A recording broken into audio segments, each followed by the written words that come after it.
Palaka na kayang pumatay ng mahigit sa 10 katao.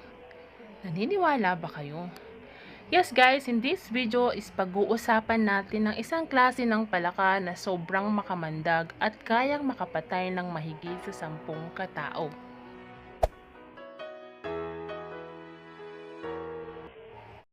Kaya ating pag-uusapan ang mga masuswerteng bagay sa feng shui at kung saan sila dapat ilagay para magdala ng swerte sa atin.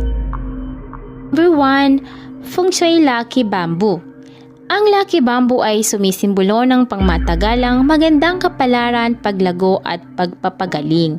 Ang Lucky Bamboo ay isang buhay na halaman ngunit hindi ito talagang kawayan. Napakadaling alagaan at nangangailangan lamang ito ng kaunting sikat ng araw na ginagawa itong isang mainam na halaman para sa mga cubicle at iba pang mga puwang na tumatanggap lamang ng kaunting likas na ilaw. Narito naman ang mga kahulugan ng mga bilang ng Lucky Bamboo. Bilang karagdagan, may mga simbolikong kahulugan sa bilang ang mga tangkay ng iyong Lucky Bamboo plants. Narito ang kahulugan ng pinakakaraniwang bilang ng mga masiswerteng tangkay ng bamboo. Two-stalk. Ang kahulugan nito ay pag-ibig at pangmatagalan. At ang tatlong tangkay naman ay kaligayahan, kayamanan at mahabang buhay. Ang 5 mga stalk naman ay mapagkukunan ng yaman ng buhay, damdamin, intuition, isip, katawan at espiritu. Ang 6 na stalk naman ay nangangahulugang swerte, samantalang ang 7 stalk naman ay kalusugan, ang 8 stalk ay nangangahulugan ng paglago, pagpapabuti at pagkamayabong. Ang 9 na stalk naman ay nangangahulugan ding swerte at ang 10 stalk naman ay nangangahulugan ng pagkumpleto, pagiging perpekto at kasiyahan. At ang panghuli ang 21 stalk, ito ay napakalakas na mabuting pagpapala sa iyong sarili at sa iyong pamilya. Ang bilang ng mga tangkay na ito ay karaniwang ibinibigay bilang isang regalo. Number 2. Feng Shui Lucky Cat. Ang maswerteng pusa ay sumisimbolo sa pera, kayamanan at kasaganaan sa pananalapi. Nag-aalok din ito ng proteksyon ng kanyang nakataas na paa. Sa kabila ng pagiging isa sa pinakatanyag na simbolo ng turismo ng Chino, ang maswerteng pusa ay nagmula pala sa Japan. Sa Hapon, ang pusa na may isang itinaas na paw ay kilala bilang Maneki-neko or beckoning cat dahil siya ay paniniwalaan na magtataglay ng kayamanan at mabuting kapalaran sa iyong buhay. Sa kabila ng kanyang pinanggalingan ng Hapon, ang Maneki-neko ay talagang naging isang bagay na karaniwang ginagamit sa feng shui. Karaniwan siyang idinidisplay sa mga tanggapan, tindahan at iba pang mga lugar ng pampublikong negosyo sa halip na sa bahay upang maaari niyang kawayan ang mga bagong kliyente at mga pagkakataon sa pananalapi. Ang maswerteng pusa na ito ay maaaring makita sa maraming iba't ibang mga kulay. Do ang puti at ginto ang pinakakaraniwang kulay nito. Number 3. Feng Shui Bells. Ang mga kampanilya ay sumisimbolo sa paglilinis, pagdadalisay at proteksyon. Sa feng shui, ang pintuan sa harap ay gateway ng enerhiya sa iyong tahanan. Para sa kadahilanang ito, ang mga kampanilya ay madalas na nakahang sa mga knobs ng pinto at mga pasukan sa shop. Ang tumutunog na kampanilya ay pinaniniwalaan na naglilinis, nagtatanggal ng mga negatibong impluensya at nag-iimbita ng kasaganaan papasok. Number 4. Feng Shui Crystals. Ang mga crystal ay gumaganap ng iba't ibang mga tungkulin sa feng shui at maaaring magkaroon ng maraming magkakaibang kahulugan.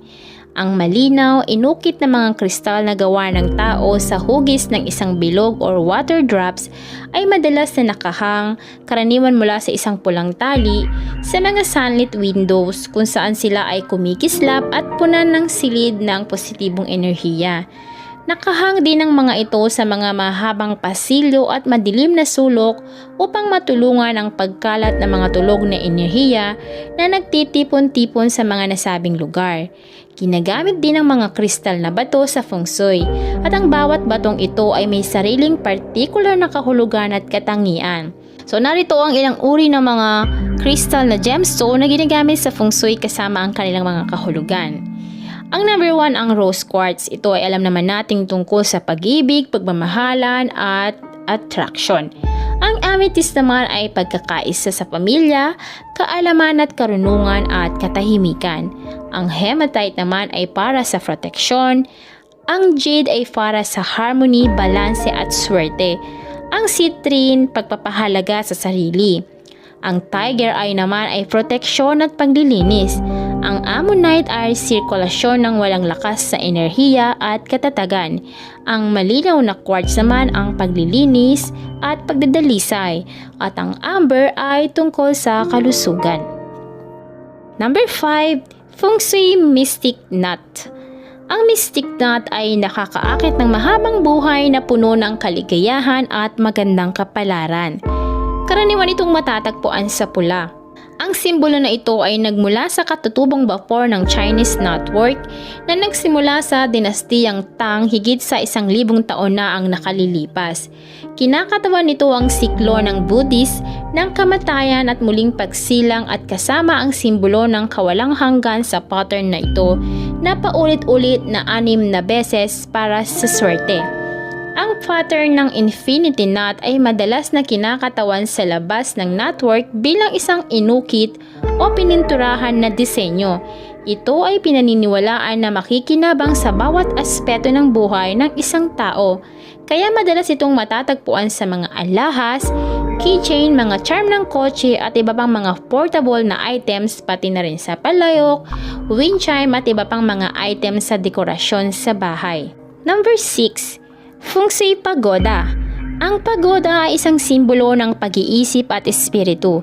Ginagamit ito upang matrap ang masasamang espiritu at lakas upang matulungan ng isa na mapanatili ang ordered at matatag na kaisipan. Karamihan sa mga pagodas ay mga istruktura na orihinal na itinayo para sa mga relihiyoso at devotional na mga layunin at karaniwang nauugnay sa pagsamba ng sa Taoist at Buddhist.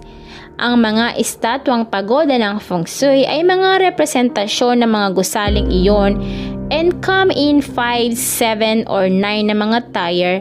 Bawat isa ay may sariling kahulugan. So narito ang kahulugan ng bawat tier. Ang 5 tier na pagoda ay sinasagisag ang 5 elemento at pinoprotektahan ng 5 direksyon. Ang pagoda na ito ay magdadala ng proteksyon at tulong upang mapabuti ang kapalaran at swerte. Ang 7 tier pagoda naman ay sumisimbolo sa 7 kayamanan ng Budismo. Ang pagoda na ito naman ay nagdudulot ng tagumpay at yaman sa karera.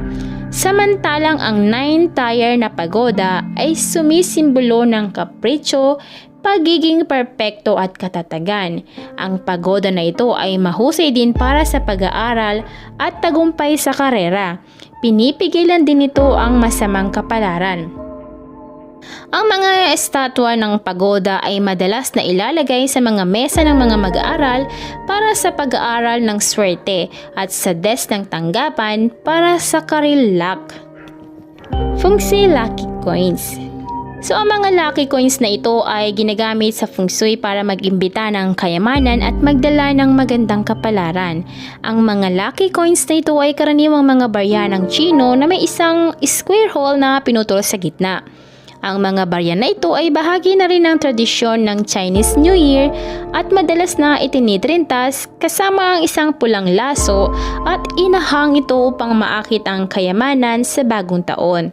Ang mga lucky coins na ito ay maaari mo ring magamit sa anumang oras ng taon upang maakit mo ang kayamanan at maaaring mailagay kahit saan kabilang na sa iyong wallet, sa ilalim ng iyong unan, sa tabi ng pintuan o sa cash register ng iyong shop or sa tabi ng iyong personal na mga papeles sa pananalapi at iba pa.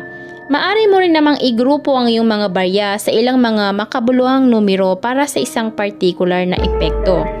Ang dalawang barya ay sinasabing magdaling darating ang pera. Samantalang ang 3 barya naman, ang kahulugan ay ang pera ay palagi raw mare-replenish. At ang 6 na barya, ang pera ay lumiligid. Ang 7 barya naman, tiyak daw ang iyong yaman sa iyong buhay. At ang kahulugan naman ng 8 barya ay kasaganaan. At ang 9 na barya naman ay pangmatagalang yaman. Pangwalo ang wind chime. Ang mga wind chime ay ginagamit upang linisin at iwaksi ang masama at walang pag-ikot na enerhiya at upang mag-imbita ng magandang balita at makakuha ng positive na daloy ng enerhiya. Ang mga wind chime ay karaniwang ginagamit sa labas ng bahay, sa mga porch, eaves, deck, patio at hardin na kung saan ang hangin ay gagawa ng mga kasiyasiyang tunog mula sa paggalaw ng chime. At bilang isang pangkalahatang panuntunan, bigyan pansin ng mga materyales ng iyong mga wind chime ayon sa mga direksyon na kinakaharap nila. Kapag ito ay ilalagay mo sa hilaga, ang kailangan mo ay metal wind chime. Kapag sa silangan, maaari kahoy or kawayan na wind chime. Sa timog naman, pwedeng kahoy, metal or kawayan. At kapag gawing kanluran naman ay metal chime. Number 9. Feng Shui Bagua Mirror. Ang mga salamin ng bagwa ay ginagamit bilang mga deflector ng malakas na negatibong enerhiya. Ang mga salamin ng bagwa ay hindi dapat mailagay sa loob ng bahay.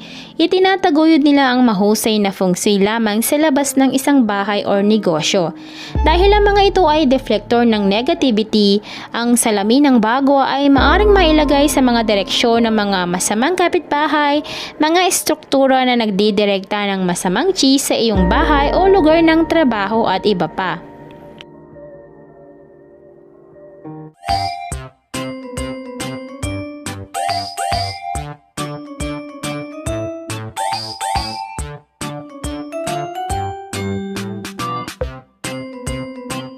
Dati ang aking buhay ay kulang sa sigla. Gandang taglay ko ay hindi nila makita. Ngunit nang ikaw ay makilala, ang beauty ko'y nililingon na. So pick and pack, shop till you drop.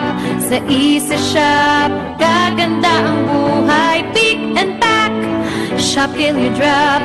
Sa isa shop, mundo'y magiging makulay. So pick and pack, shop till you drop.